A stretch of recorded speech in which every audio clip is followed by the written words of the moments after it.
जरा सोचिए, सुबह का वक्त है, बच्चे स्कूल जा रहे हैं, बाजार में हलचल है, लोग रोटी कमाने घरों से निकले हैं।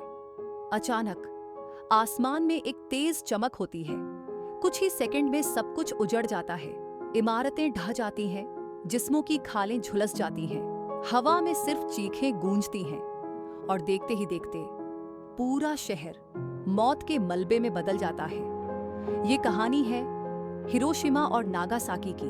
दूसरे विश्व युद्ध के दौरान अमेरिका ने जो किया वो सिर्फ एक बमबारी नहीं थी, बल्कि एक संदेश था पूरी दुनिया के लिए। पर क्या अमेरिका का मकसद सिर्फ युद्ध को खत्म करना था या इसके पीछे कोई और साजिश थी? साल था 1939 और पूरी दुनिया एक भयानक तूफान की तरफ बढ़ रही थी, जिसे कहा गया दूसरा विश्व युद्ध। दुनिया दो हिस्सों में बंटी हुई थी। एक तरफ थे जर्मनी, हिटलर, इटली, मुसोलिनी और जापान, जो एशिया में राज करना चाहता था। दूसरी तरफ थे ब्रिटेन, फ्रांस और धीरे धीरे इसमें सोवियत यूनियन और अमेरिका भी शामिल हो गए। हालांकि शुरू में अमेरिका इस लड़ाई में शामिल नहीं हुआ, लेकिन फिर हुआ एक ऐसा हमला जिसने सब बदल दिया। 7 दिसंबर 1941 जापान ने अमेरिका के पीरल हार्बर नेवल बेस पर हमला किया। 2400 से ज्यादा अमेरिकी सैनिक मारे गए। ये अमेरिका के इतिहास में सबसे चौंकाने वाला हमला था। अमेरिका भड़क उठा। अब जंग में उसकी भी एंट्री हो गई और वो पूरी ताकत से जापान को मिटा देने के इरादे से मैदान में उतर गया। पर्ल हार्बर के बाद अमेरिका को साफ हो गया था कि अब उसे कुछ ऐसा बनाना होगा जो दुनिया ने कभी न देखा हो।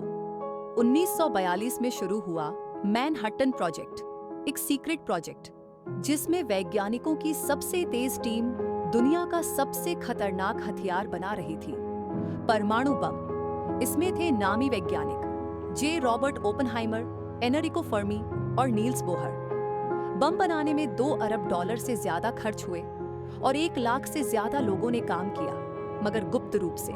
उन्हें तक नहीं पता था कि वो क्या बना रहे हैं। 16 जुलाई 1945 को न्यू मैक्सिको के रेगिस्तान में पहला परमाणु टेस्ट हुआ, ट्रिनिटी टेस्ट।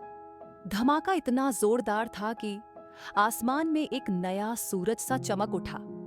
ओपेनहाइमर ने वहीं कहा था, अब मैं मृत्यु बन गया हूं, दुनिया का नाश करने वाला। अब बम तैयार था, लेकिन सवाल यह था, इसे गिराया कहां जाए?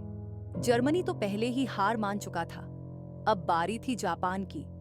इतिहासकारों का कहना है कि जापान पहले से आत्मसमर्पण के संकेत दे रहा था, लेकिन अमेरिका ने जानबूझकर अनदेखा किया। क्यों? क्योंकि अमेरिका सिर्फ युद्ध खत्म नहीं करना चाहता था, वो दुनिया को एक चीज दिखाना चाहता था, हमारे पास वो ताकत है जिससे पूरा शहर खाक हो सकता है। और ये ताकत अमेरिका सिर्फ जापान को दिखाकर नहीं, बल्कि सोवियत यूनियन को डराकर शक्ति का संतुलन अपने पक्ष में करना चाहता था। 6 अगस्त 1945 सुबह 8:15 अमेरिका का B-29 बॉम्बर एनोला गे ने हिरोशिमा पर पहला परमाणु बम गिराया, जिसका नाम था लिटिल बॉय। इस एक धमाके में 80,000 लोग तुरंत मारे गए। शहर का 70% हिस्सा तबाह हो गया। रेडिएशन से लोग तड़पने लगे। 3 दिन बाद 9 अगस्त को अमेरिका ने नागासाकी पर दूसरा बम गिराया, जिसका नाम था फैट मैन।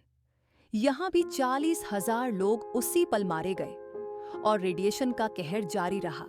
बम के बाद की तस्वीरें आज भी रूह कांप देती हैं। बच्चे जल चुके थे, उनकी त्वचा लटक रही थी। औरतें अपने बच्चों को पहचान नहीं पा रही थीं। लोग पानी की एक बूंद के लिए तड़पते हुए मर रहे थे। रेडिएशन का असर इतना भयानक था कि कई लोग हफ्तों के भीतर मर गए। हजारों को कैंसर और अजीब बीमारियां हुई और बच्चों में जन्मजात विकृतियां आने लगी। आज तक अमेरिका ने इस हमले के लिए कभी माफी नहीं मांगी, बल्कि कहा कि अगर हमने बम नहीं गिराया होता तो और लाखों सैनिक मारे जाते।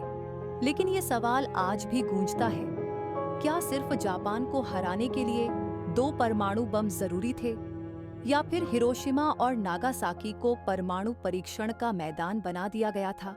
हिरोशिमा और नागासाकी सिर्फ शहर नहीं थे, वो इंसानियत की वो कब्रगाह बन गए जहां विज्ञान ने धर्म और नैतिकता को दफन कर दिया। ये कहानी हमें आज भी याद दिलाती है, जब राजनीति, ताकत और विज्ञान का गठजोड़ होता है तो दुनिया में सबसे ज्यादा मरता है आम इंसान। कहानी अभी खत्म नहीं हुई, क्योंकि जो बटन अमेरिका ने 1945 में दबाया था वो आज भी हर बड़ी ताकत के पास है। क्या हम दोबारा ऐसी गलती करेंगे या इंसानियत आखिरकार कुछ सीखेगी?